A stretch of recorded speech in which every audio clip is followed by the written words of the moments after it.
part of a conversation with a friend, colleague, or any like-minded person where you would talk about your sexual conquest, who you find attractive and possibly want to hook up with. So that's locker room talk. But it doesn't sound so terrible, does it? Well, I know on the surface it doesn't sound terrible, but what's dangerous about this kind of talk is the language we use with it. And when I say language, I mean how it objectifies a person and reduces someone to nothing but an object used to fulfill sexual desire. So locker room talk, as the name suggests, originated from the sports industry, where male players would sit around in locker room and talk about the women they've slept with, and you get the gist of it. But in today's world, locker room talk is extended beyond just locker rooms. It can be in social gatherings, casual meetups, and even on social media group chats where it's considered private talk.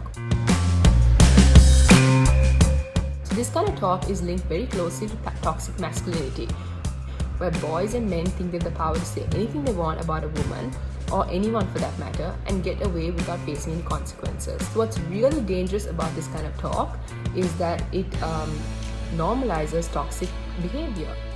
And words have a lot of power, and when you say something very degrading about someone, it makes that person less than human.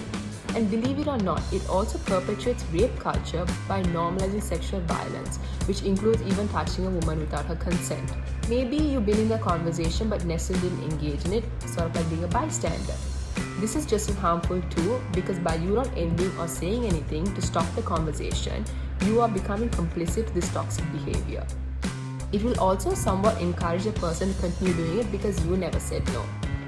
So I know I went through a lot, but this is what I want you to take away from this.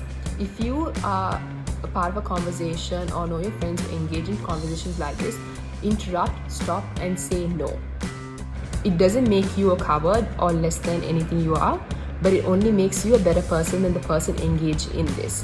And why would you want to even associate yourself with anyone who talks like this? It's not cool and it never will be. So if you want to take any legal actions with regards to anything you see on the cyberspace, please reach out to Bakamono. They are a great resource and can guide you.